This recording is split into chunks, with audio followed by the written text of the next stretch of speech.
Buenas tardes, mi nombre es doctora Claudia Vega, es un gusto estar nuevamente con ustedes. Este día vamos a abordar los antidepresivos, un tema bastante importante, bastante amplio, pero vamos a tratar de señalar aquellos antidepresivos que son más representativos en nuestro país y que ustedes van a tener mayor acceso a ellos, ya sea por su calidad, por la facilidad de la compra para la población en general o por la disponibilidad en las unidades o instituciones nacionales. Comenzamos. A finales del decenio de 1950 al 59 se sintetizó el antidepresivo imipramina en un intento de encontrar compuestos adicionales para el tratamiento de la esquizofrenia. Sin embargo, pronto se hizo evidente que la imipramina tenía escaso efecto sobre las alucinaciones y delirios de los pacientes psicóticos, pero en cambio aliviaba la depresión en pacientes psicóticos deprimidos. Esta observación condujo al desarrollo de los antidepresivos tricíclicos en un primer lugar y se descubrió también a su vez que la iproniazida, un antibiótico usado para tratar la tuberculosis, también tenía propiedades antidepresivas y se comercializó a partir del año de 1958. A principios del decenio de 1980 al 89 se comercializaron compuestos tetracíclicos con estructura un tanto similar y propiedades comparables como la amaprotilina y amoxapina.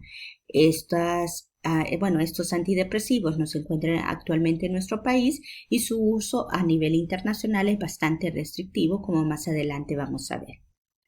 Los inhibidores selectivos de la recaptación de serotonina, que son los más frecuentemente utilizados, los de mayor facilidad y disponibilidad a nivel nacional, se desarrollaron a finales del decenio de 1980 al 89 y principios de 1990 al 99.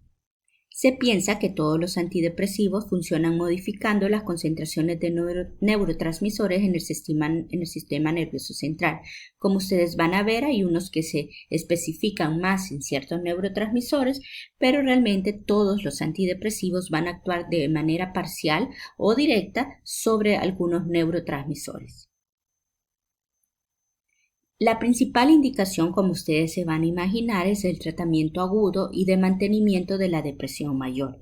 Alrededor del 65 al 70% de los pacientes que reciben un antidepresivo reaccionarán entre la cuarta y la sexta semana siguientes de haber iniciado este antidepresivo.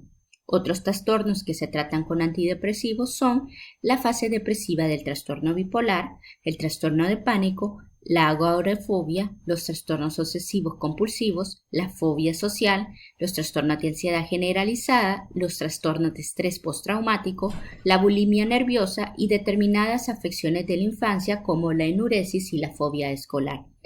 Los antidepresivos también tienen indicaciones en otras áreas de la medicina, por ejemplo, en neurología y reumatología. Podemos utilizarlo para el dolor neuropático, para la fibromialgia, para el dolor asociado en los pacientes de oncología y para otras áreas en específicos como los pacientes que tienen antecedentes de epilepsia, entre otros. Dado que los antidepresivos se usan para tratar una amplia gama de trastornos psiquiátricos, su nombre resulta impreciso ya que puede tener varias características y el uso de ellos en varias áreas de la medicina. Su clasificación, vamos a tener los inhibidores no selectivos de la recaptación de las aminas, los clásicos son los tricíclicos. También vamos a tener los inhibidores selectivos de la recaptación de serotonina, los inhibidores selectivos de la recaptación de serotonina y noradrenalina, los noradrenérgicos y serotoninérgicos específicos, los inhibidores de la recaptación de noradrenalina, los inhibidores selectivos irreversibles de la monoaminooxidasa y los inhibidores no selectivos e irreversibles de la monoaminooxidasa. Por su importancia vamos a hablar de algunos de ellos. Más adelante vamos a ver cuáles son los más representativos y, como al inicio mencionaba, que tenemos mayor acceso a ellos en nuestro país. Otra clasificación de los antidepresivos son los tradicionales o clásicos y los de tercera generación. Dentro de los tradicionales o clásicos, que van a actuar de forma generalizada sobre los neurotransmisores, dificultando o impidiendo su destrucción. Los tricíclicos, los más representativos y los que se encuentran realmente en nuestro país son la mitriptilina, la clomipramina, la nortriptilina y la imipramina. Esos son los más representativos, los que más utilizamos, los que de mayor acceso tiene la población y principalmente se encuentran en las instituciones nacionales.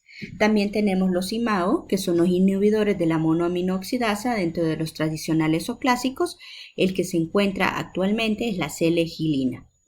En los de tercera generación vamos a tener los inhibidores selectivos de la recaptación de serotonina y noradrenalina, y en nuestro país vamos a encontrar la duloxetina, venlafaxina y desvenlafaxina. También tenemos los inhibidores selectivos de la recaptación de la serotonina, que en nuestro país se encuentra la citalopram, escitalopram, fluoxetina, fluvoxamina, paroxetina y sertralina. También en los de tercera generación, los inhibidores selectivos de la recaptación de serotonina, que actualmente solo se encuentra la atomoxetina. También tenemos dentro de la tercera generación los inhibidores de recaptación de norepinefrina y dopamina, y que el más representativo y del que vamos a hablar este día es el bupropión. Estos de tercera generación son los más actuales y los que tienen un mayor uso. Tienen la ventaja de que en la mayoría de ellos son varios los laboratorios que producen, entonces su costo suele ser menor y van a actuar sobre uno o dos neurotransmisores en concreto.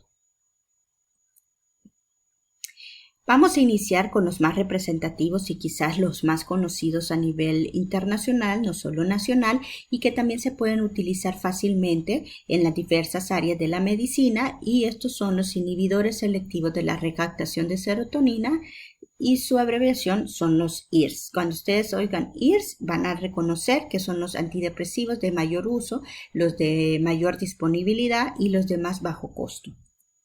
Alguno de ellos, claro está. Son distintos estructuralmente, pero comparten propiedades farmacológicas similares que implican su inhibición selectiva de la recaptura de serotonina. En gran medida carecen de los efectos secundarios de los antidepresivos tricíclicos causados por bloqueo de receptores muscarínicos, histamínicos y adrenérgicos. En general, los IRS son mejor tolerados que los antidepresivos tricíclicos y son más seguros en caso de sobredosis. Todos los IRS son metabolizados por el hígado, pero solo fluoxetina y sertralina tienen metabolitos activos. La fluoxetina tiene la mayor semivida de 2 a 3 días y su principal metabolito, norfluoxetina, tiene semivida de 4 a 16 días. Esta es una gran ventaja para aquellos pacientes que no tienen adherencia al tratamiento, ya que nos da un margen de que el paciente suspenda su tratamiento entre los 4 y los 16 o 15 días y el paciente todavía va a persistir el efecto terapéutico de fluoxetina en nuestro paciente. Entonces, a veces solemos escoger este tipo de molécula en los adolescentes principalmente, es que no se adhieren fácilmente al tratamiento, porque nos da ese margen de saber que durante 15 días por lo menos va a estar protegido a pesar que no tome el medicamento.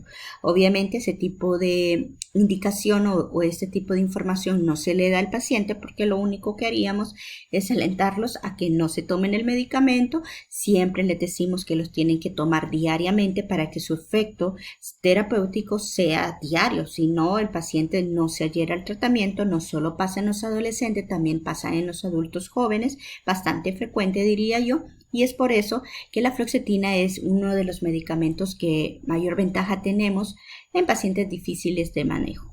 Los otros IRS tienen semividas mucho más cortas, van de entre las 15 y las 35 horas, y sertralina le sigue a fluoxetina en cuanto a su semivida, que puede llegar de 2 a 4 días. Todos se van a absorber muy bien en el intestino y alcanzan valores plasmáticos máximos en 4 a 8 horas. Los IRS comparten un perfil de efectos secundarios similares con solo diferencias sutiles entre ellos, y los efectos secundarios se van a relacionar en gran medida con la dosis e incluyen náuseas leves, escasa consistencia de las heces, ansiedad o hiperestimulación, que van a causar agitación, inquietud, tensión muscular e insomnio. También pueden presentar cefalea al inicio del tratamiento. Nuevamente puede llevar a una sedación y mayor sudoración en nuestros pacientes. A veces los pacientes informan otros efectos secundarios como el aumento, la pérdida de peso, el bruxismo, los sueños vívidos, el exantema cutáneo y falta de motivación. Es común la disfunción sexual en varones y mujeres tratados con IRS. Principalmente la disfunción sexual se va a ver mucho más evidente en el sexo masculino. Por eso hay que tener mucha precaución al prescribirlo y informar a nuestros pacientes, principalmente masculinos, para que no tengan una pobre adherencia al tratamiento, e informarles que los efectos secundarios suelen pasar a partir del 7º día. Algunos se pueden extender hasta la 3ª semana. Los IRS se han relacionado con el síndrome de serotonina, en particular en pacientes que han tomado de manera simultánea 2 o más fármacos que elevan los valores de serotonina en el sistema nervioso central. Entre los síntomas típicos se incluye el letargo, la inquietud, la confusión mental, el rubor, la diaforesis, el temblor y sacudidas mioclónicas. Si no se trata, el síndrome de serotonina puede avanzar a hipertermia, hipertonicidad, rabdomiólisis, insuficiencia renal y la muerte. Se ha informado varias muertes en pacientes que usan una combinación de IRS e IMAO y tal vez a consecuencia de este síndrome. Es muy importante también señalarles que es poco común, realmente en mi experiencia no hemos visto un síndrome de serotonina. Sin embargo, sí hay que tener la precaución de no mezclar los IRS, a excepción de algunas potenciaciones que se pueden hacer con los medicamentos, que eso sí sería más de dejarlo al especialista, porque realmente es un riesgo que uno tiene que asumir y es mejor derivarlo a un especialista para tener esos cuidados. Más adelante le voy a enseñar y vamos a aprender sobre la potenciación de los antidepresivos en casos muy especiales.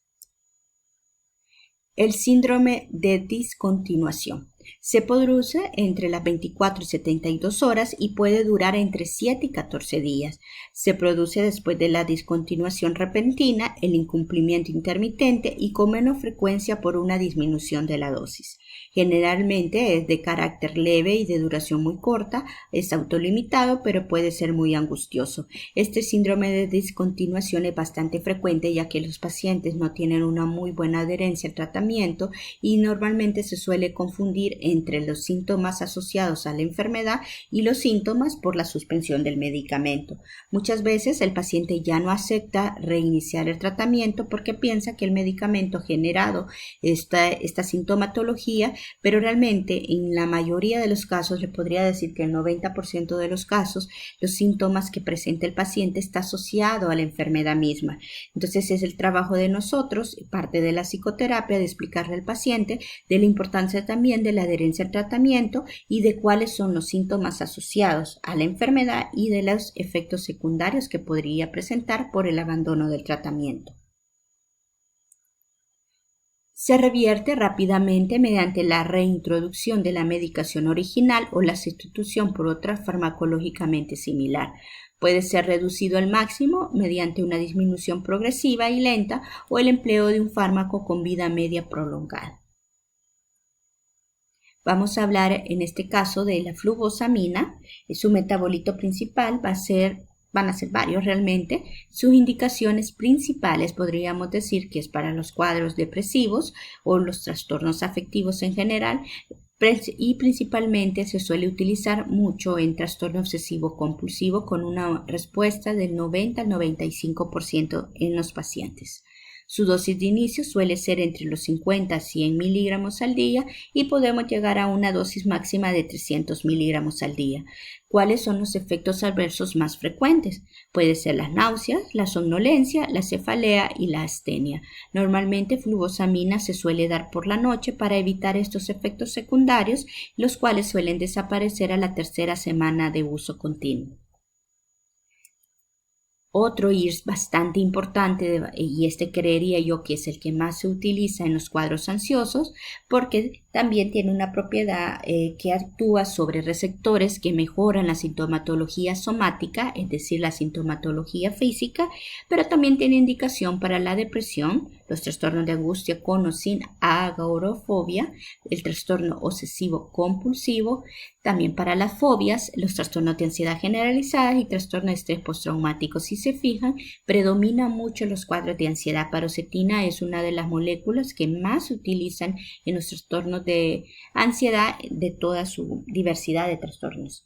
Su dosis de inicio suele ser de 10 a 20 miligramos al día, dependiendo del paciente. La dosis máxima son de 50 miligramos al día y para los ancianos o adultos mayores son de 40 miligramos.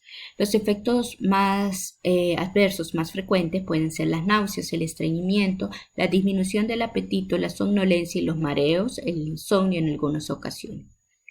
Lo malo de la paroxetina, por decirlo así, es que es el que más se ha demostrado que tiene como el mayor efecto adverso en el área sexual. No solo retrasa la eyaculación, sino que también hay una pérdida de libido bastante importante, lo que limita mucho el uso a veces en los pacientes masculinos.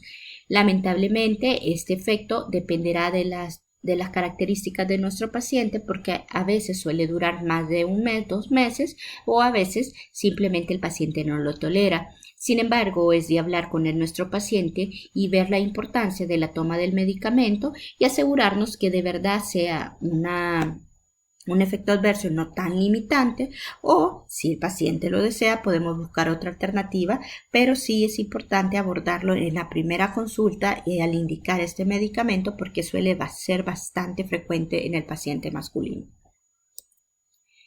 Otro medicamento de amplio uso, muy buen medicamento que ustedes lo van a encontrar fácilmente tanto en la venta libre como en las instituciones nacionales, es la fluoxetina. Se suele utilizar no solamente en un adulto, sino que también en los niños. Está aprobado por la FDA en los niños y también se pueden ocupar con ciertas restricciones en adultos mayores. Su metabolito principal es la norfluoxetina, que tiene una actividad muy semejante a la fluoxetina y que nos da la ventaja, como ya habíamos mencionado, que puede durar hasta 14 días sin la ingesta del medicamento o por una pobre adherencia al tratamiento. Las indicaciones principales va a ser la depresión, el trastorno obsesivo compulsivo, y aquí entra una característica muy importante de fluoxetina. Va a trabajar sobre los trastornos de alimentación, principalmente la bulimia.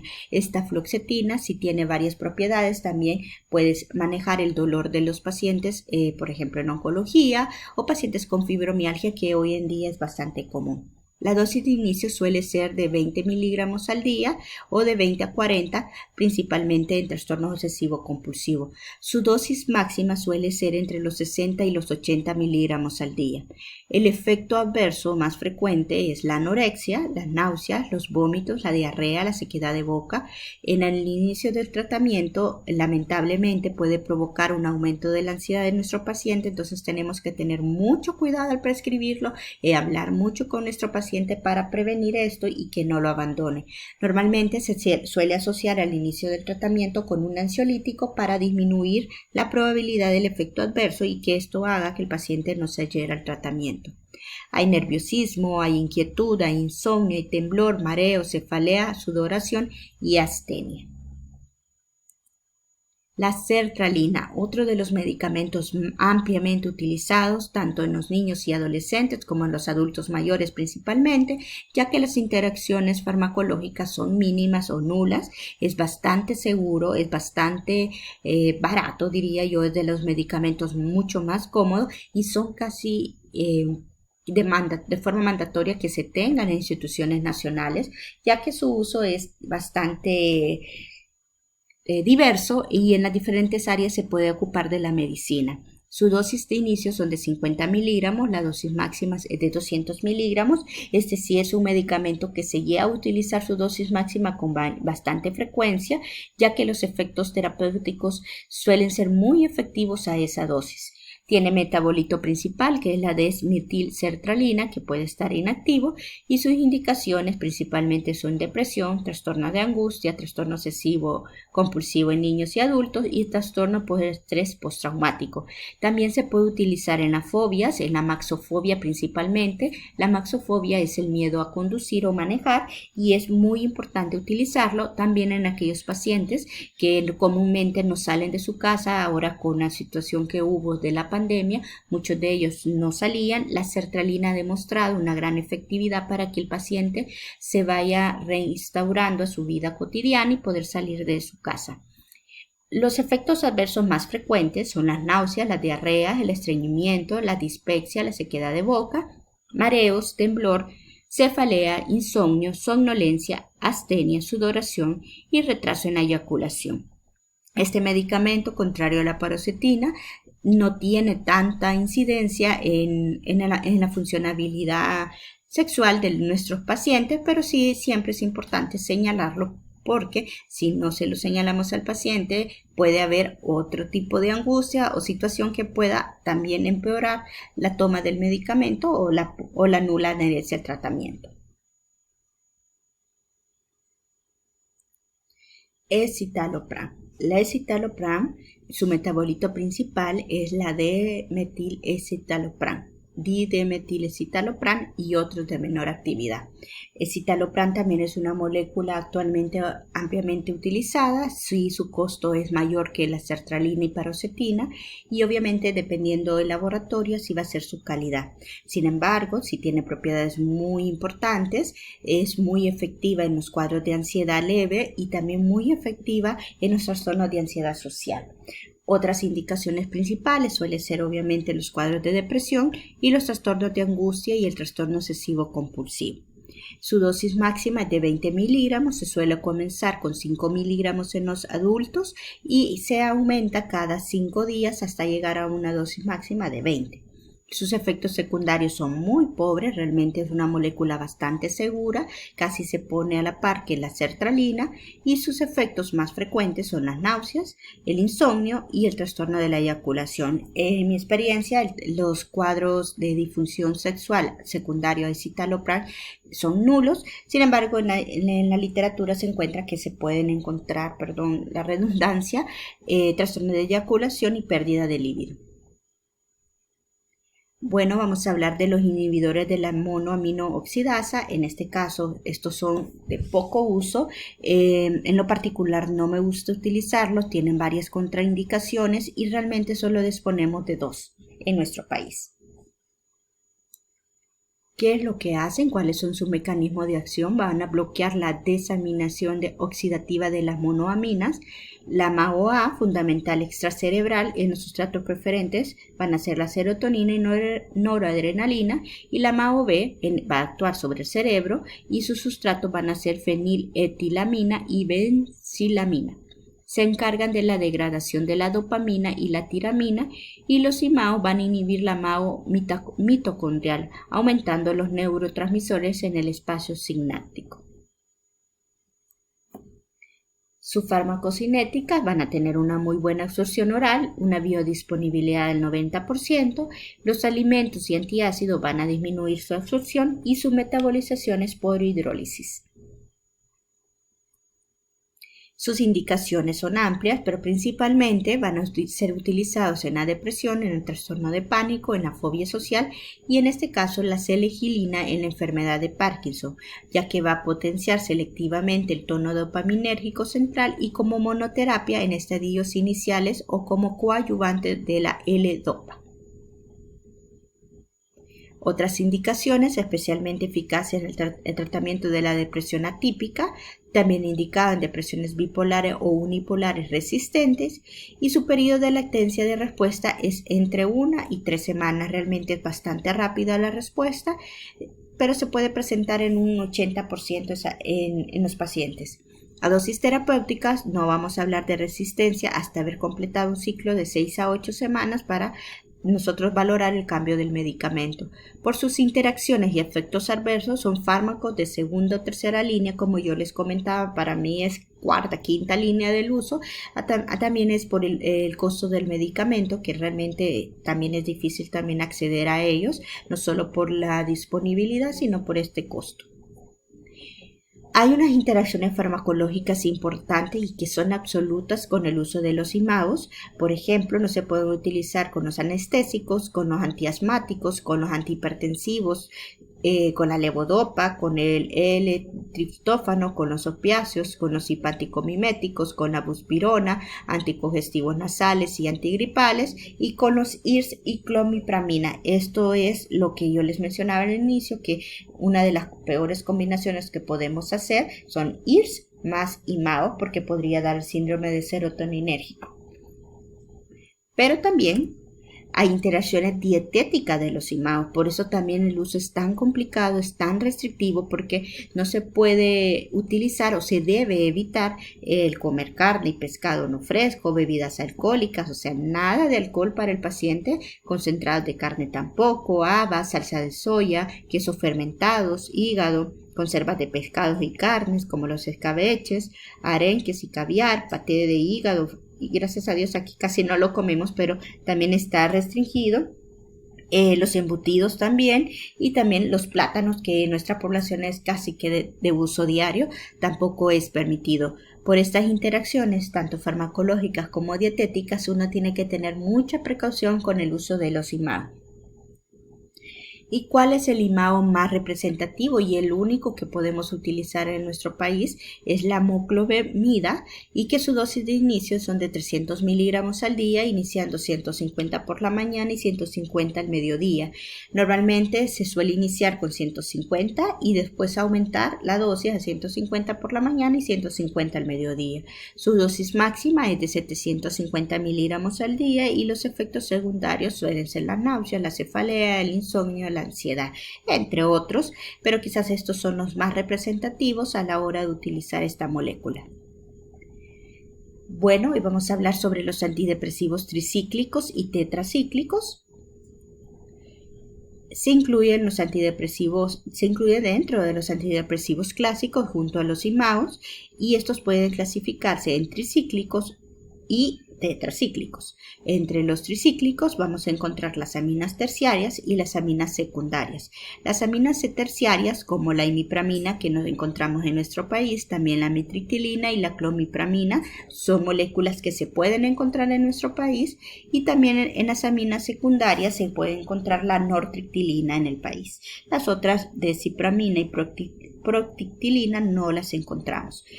Los antidepresivos cíclicos, pero en este caso tetracíclicos, como maprotilina, mianserina y amoxapina, no los encontramos en nuestro país.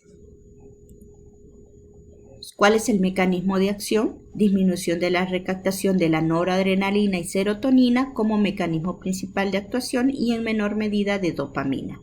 Bloqueo de los receptores colinérgicos muscarínicos, bloqueo de receptores de histamina H1 y bloqueo de los receptores alfa-1 adrenérgicos.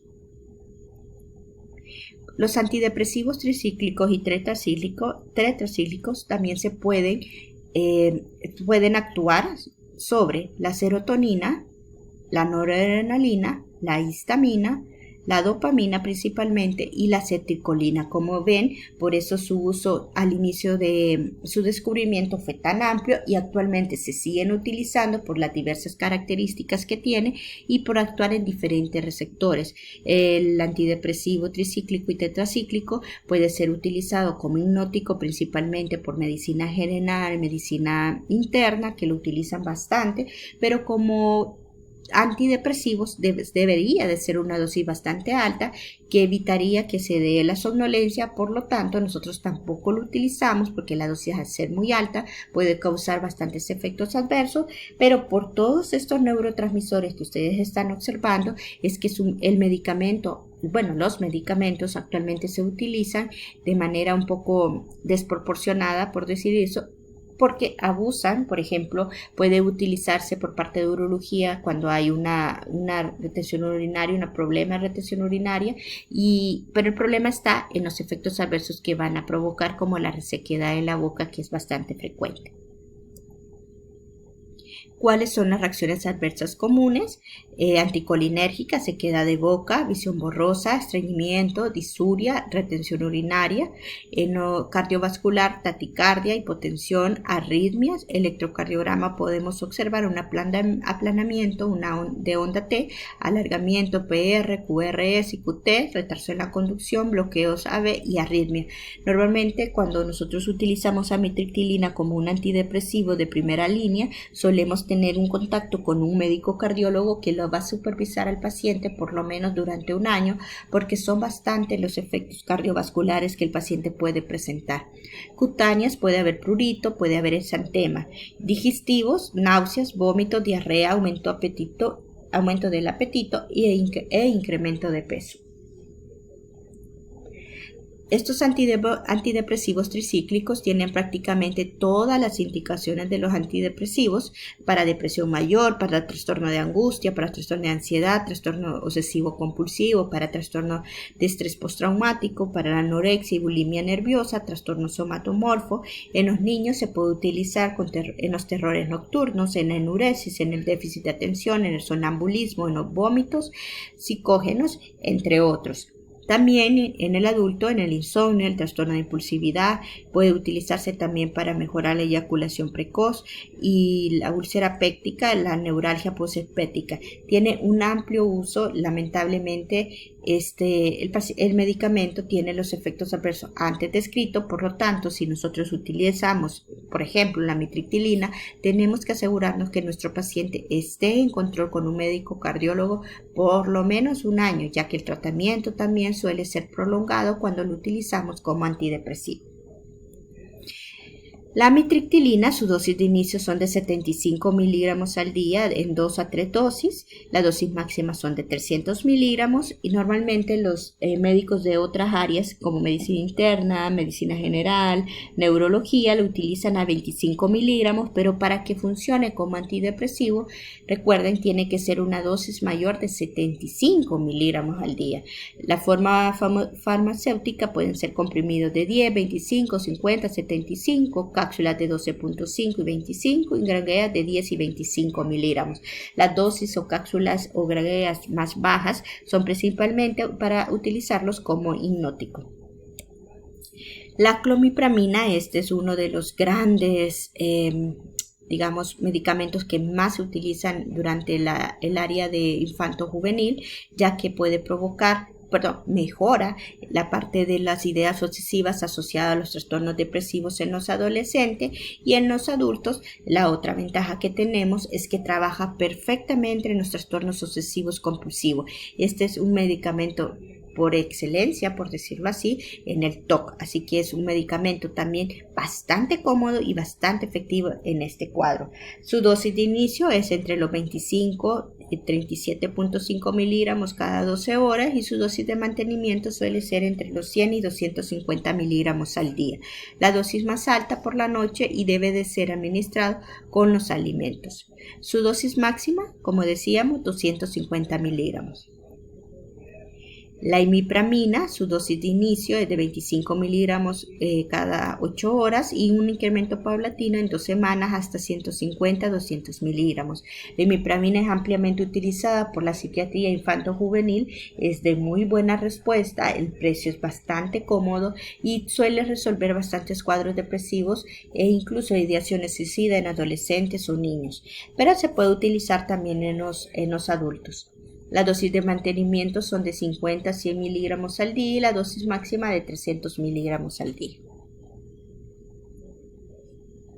Los inhibidores no selectivos de la recaptación de la serotonina. Su farmacocinética se absorben rápidamente en el tubo digestivo, se metaboliza en el hígado y se excretan por la orina, inhiben débilmente la recaptación de la serotonina, parece actuar básicamente como antagonista de los receptores 5-HT2 postsinápticos, es también un bloqueante alfa adrenérgico. Por eso también sus efectos secundarios más frecuentes son la hipotensión postural y la sedación. Se utiliza fundamentalmente como fármaco hipnótico que no desarrolla tolerancia y como hipnótico va a aumentar el tiempo total del sueño, disminuye los despertares nocturnos y reduce la cantidad del sueño REM. Estamos hablando específicamente de amplio uso, se utiliza bastante como hipnótico, no como antidepresivo, pero puede ser utilizado, como ustedes sabrán, como antidepresivo y como yo les he ido mencionando, que dependerá de la dosis del medicamento, así va a ser su efecto y los receptores en el cual va a trabajar. En este caso, el metabolito principal es la N-clorofenilpiperacina, actividad igual a la trazodona, y la dosis inicial es de 150 a 300 miligramos al día. La dosis suele ser única y debe ser durante la noche. Si lo utilizamos como antidepresivo, igualmente debe de ser durante la noche y su dosis máxima llega a ser de 600 miligramos al día. Lamentablemente este medicamento no se utiliza a esa dosis porque puede provocar efectos adversos como la resequedad de boca, que es bastante marcada, también resequedad de ojos, mucho estreñimiento y también la hipersomnolencia diurna, que es uno de los efectos secundarios que los pacientes más reportan. Y así que tenemos que tener mucho cuidado con la dosis. Normalmente se pide que se inicie con dosis bastante baja como 50 miligramos y vayamos aumentando. Si lo pretendemos utilizar solo como hipnótico, puede llegarse a utilizar hasta una dosis máxima de 150 miligramos, 200, pero como antidepresivo quizás 300 miligramos sería la dosis máxima recomendada. El efecto adverso más frecuente son los efectos anticolinérgicos, como le mencionaba, y sequedad de boca y estreñimiento principalmente. También cardiovascularmente hay hipotensión ortostática, hay arritmias y en digestivos pueden haber náuseas, vómitos. En el sistema nervioso puede haber somnolencia. También se observan los mareos, astenia y nerviosismo. Otra de los efectos secundarios poco frecuentes, diría yo, es el priapismo, pero se puede presentar. También recordemos que puede dar hipersomnolencia diurna, que es quizás uno de los efectos adversos que más frecuentemente se reporta por nuestro paciente.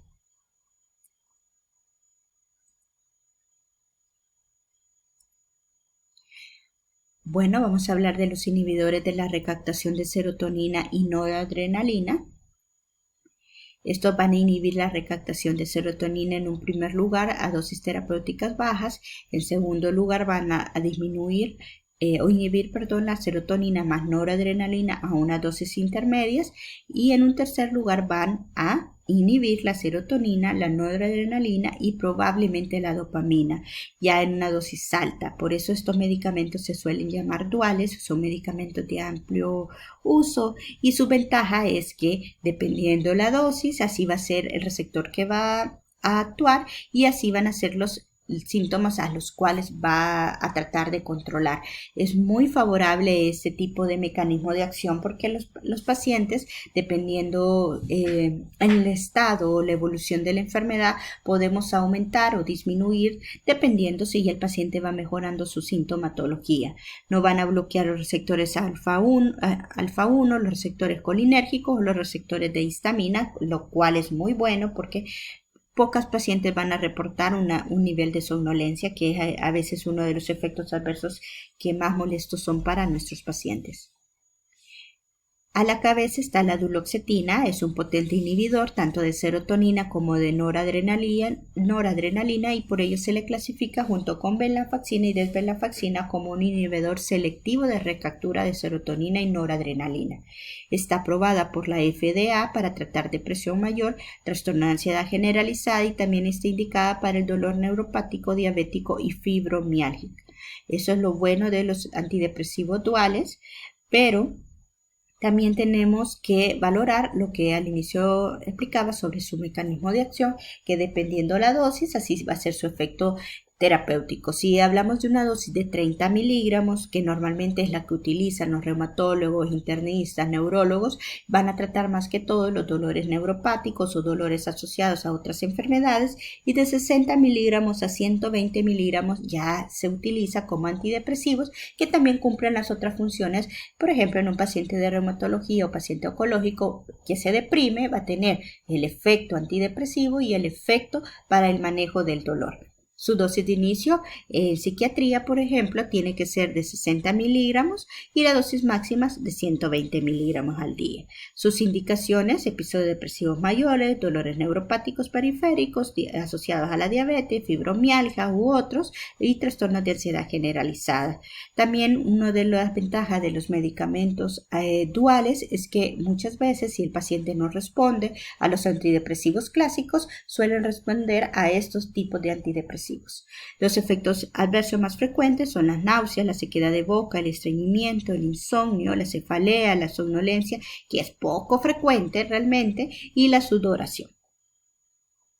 El otro también dual, antidepresivo dual bastante utilizado es la venlafaxina. Su metabolito principal es la desmetilvenlafaxina, por eso es que existe venlafaxina y desvenlafaxina, y sus indicaciones igualmente son la depresión, el trastorno de ansiedad generalizada, la fobia social y el dolor neuropático.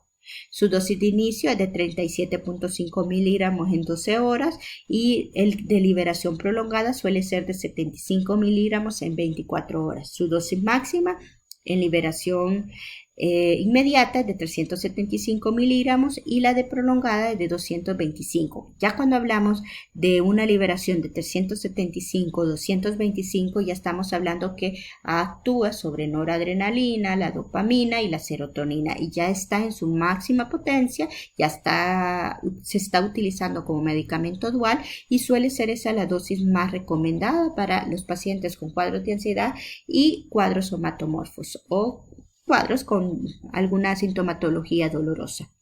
¿Cuáles van a ser los efectos adversos más frecuentes?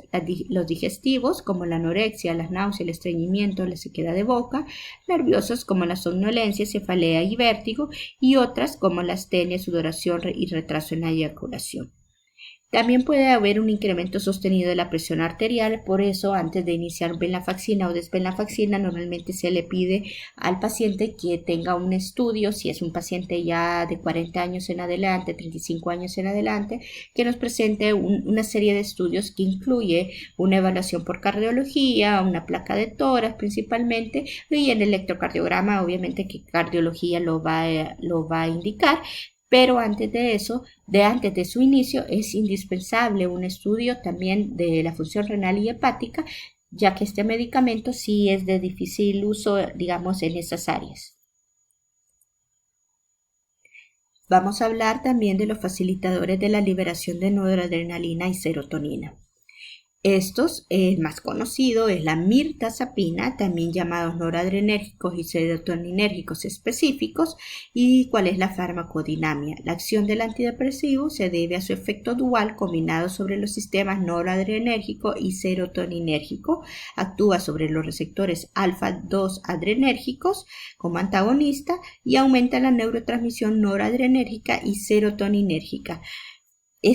La mirtazapina es uno de los medicamentos que en las últimas décadas ha sido bastante utilizado, se promueve mucho su uso en los adultos mayores principalmente, o en aquellos pacientes con depresiones resistentes o depresiones atípicas, también aquellos que van a cursar con problemas del sueño o con pérdida del apetito. Es ampliamente utilizado, es muy buen fármaco.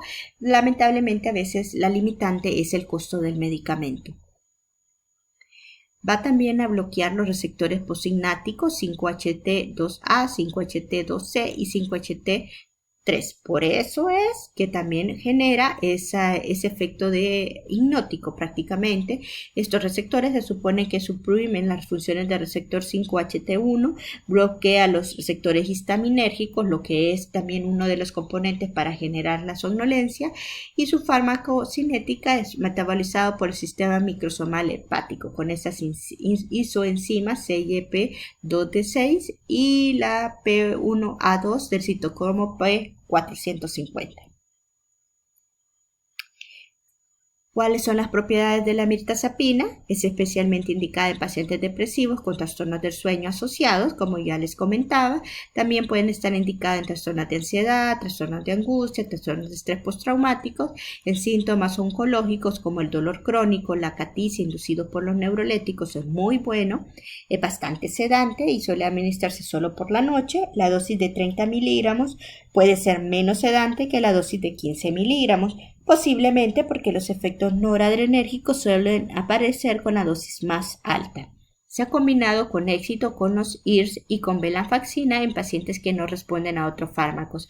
La mirtazapina tiene tantas propiedades, es muy favorable, de bastante uso, pero una de sus mayores características, una de sus mayores ventajas es que son de los pocos antidepresivos que suelen hacerse combinaciones, no solo con otros antidepresivos como los IRS y la venlafaxina principalmente, sino que también hasta con los antipsicóticos para mejorar o para aumentar la función de estos otros medicamentos. Es muy buena esa característica porque en el mercado tenemos muy pocas moléculas que sean tan seguros su uso en la combinación. No se ha descrito un síndrome serotoninérgico con el uso de mirtazapina, con IRS y venlafaxina.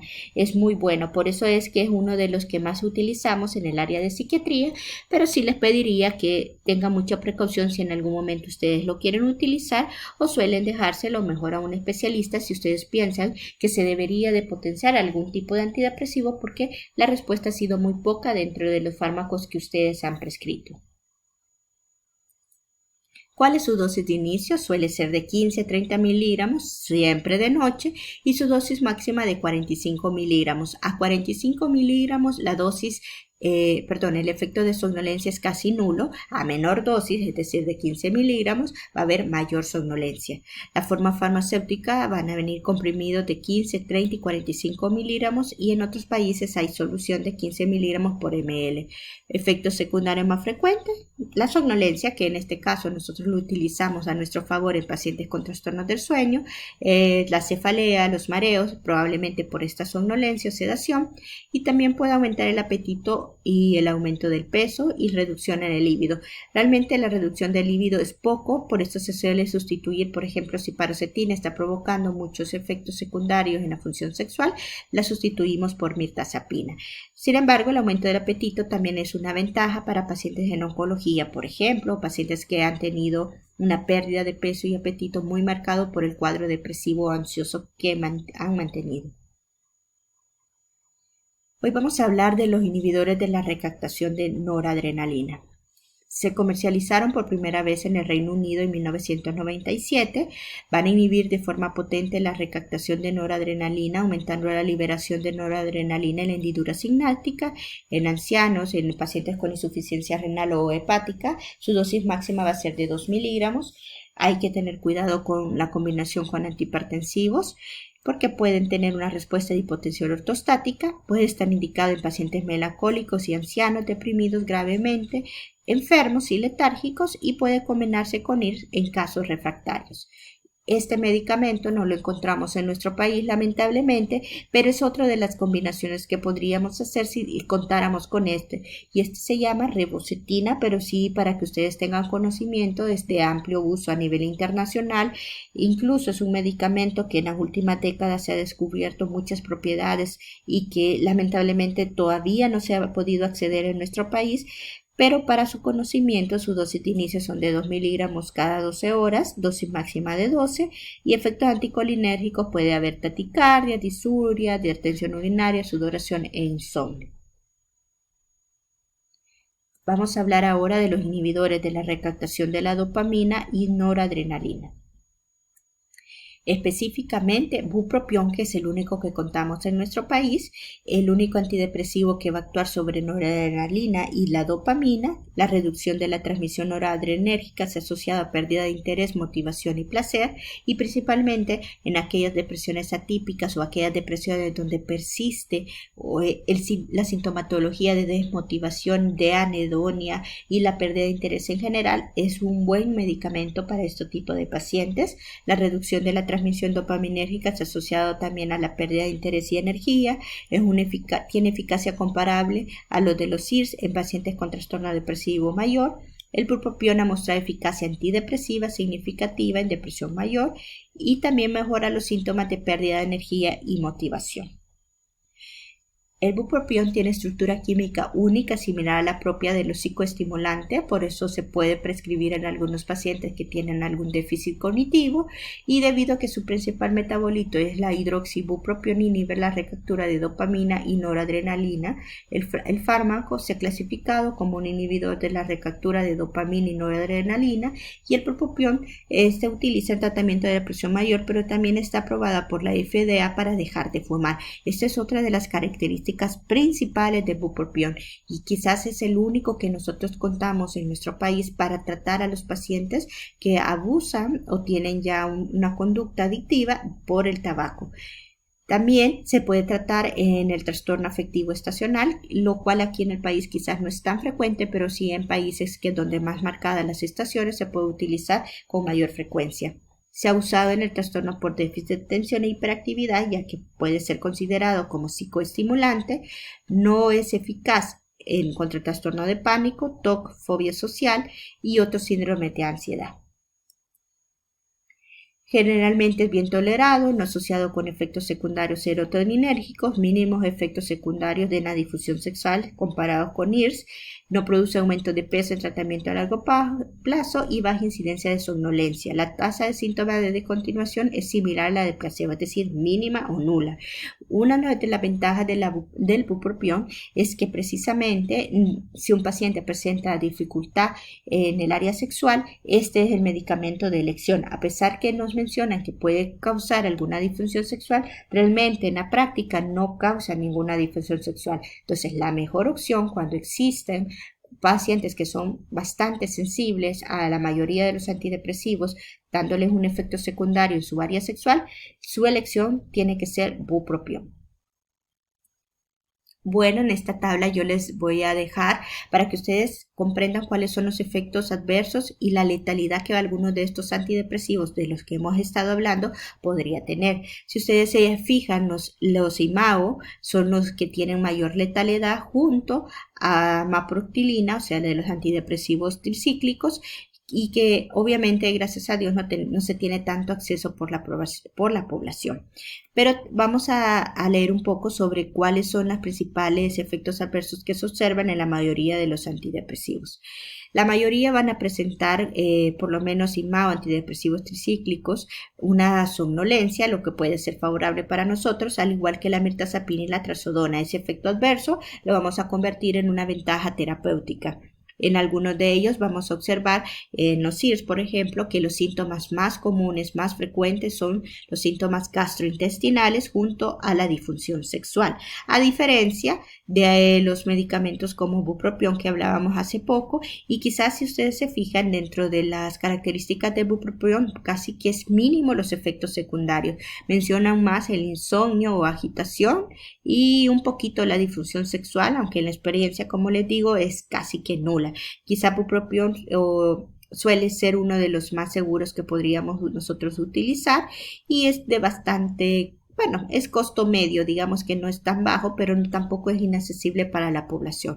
Pero ahí está la tabla donde señalan los efectos adversos más comunes y obviamente la letalidad si existiera una sobredosis de estos medicamentos. Bueno, para ir concluyendo, vamos a hablar sobre los usos racionales de los antidepresivos. Al inicio debe usarse IRS o uno de los antidepresivos más nuevos y los antidepresivos tricíclicos e IMAO se reservan para quienes no reaccionan o no tienen una respuesta terapéutica. Las dosis deben ajustarse hasta quedar dentro del intervalo recomendado y cada ensayo con un fármaco debe durar entre 4 a 8 semanas principalmente. Por lo general, los IRS se administran una vez al día y los antidepresivos tricíclicos pueden administrarse en dosis únicas, por lo común a la hora de dormir. Los IMAO suelen prescribirse 2 veces al día, pero no a la hora de dormir porque pueden causar insomnio. El bupropión se administra en 2 o 3 dosis divididas para minimizar el riesgo de convulsiones en algunos pacientes. Aunque los efectos adversos aparecen a los días de inicio de un fármaco, los efectos terapéuticos pueden requerir de 2 a 4 semanas para hacerse evidentes. La mejoría debe vigilarse siguiendo síntomas seleccionados, por ejemplo, el estado de ánimo, el sueño, la energía, el hambre. Los pacientes con alteraciones del ritmo circadiano deben recibir uno de los antidepresivos más nuevos que no afectan la conducción cardíaca, por ejemplo, el bupropión, la mirtazapina o un IRS. No suelen requerirse antidepresivos en pacientes con duelo no complicado o trastornos de ajuste con estado de ánimo deprimido, porque estos trastornos son autolimitados, como ustedes saben. Cuando es posible, los IRS deben suspenderse de forma gradual, excepto la fluoxetina que se autorreduce y porque muchos pacientes experimentan síntomas de abstinencia. Entonces, la recomendación siempre es ir suspendiendo paulatinamente, a excepción de la fluoxetina que nos da la ventaja que en 15 días desaparece su efecto terapéutico, lo cual asegura que el paciente se adapte perfectamente sin presentar un síndrome de descontinuación. Los antidepresivos tricíclicos también deben suspenderse con lentitud debido a su tendencia a causar reacciones de abstinencia. Con los IMAOs no ocurre reacción de abstinencia clínica significativa, pero es atinada la suspensión durante 5 a 7 días. La coadministración de los dos antidepresivos distintos no va a mejorar la eficacia y solo empeora los efectos secundarios. Y en casos raros, el uso combinado de un antidepresivo tricíclico, un IMAO, un antidepresivo tricíclico y IR se justifica, pero estas combinaciones nunca deben usarse de manera sistemática. También recuerden que existen medicamentos o dos antidepresivos, principalmente la mirtazapina, que podríamos utilizarla con otros medicamentos para potenciarlos, pero debería de ser de uso exclusivo de los especialistas para vigilar los efectos secundarios y si es necesario o si amerita a nuestro paciente el uso de la combinación de estos dos antidepresivos. Los IMAO no deben de administrarse con los IRS ni ninguno de los otros antidepresivos nuevos. La verdad que los IMAOs, como no es un uso tan frecuente, tenemos esa ventaja, pero si en algún momento ustedes podrían tener acceso a un paciente que lo está utilizando, por favor suspéndanselo y esperar por lo menos entre 7 y 10 días para iniciar un nuevo antidepresivo. Bueno, agradezco la atención que me hayan brindado, estoy a la orden, saludos.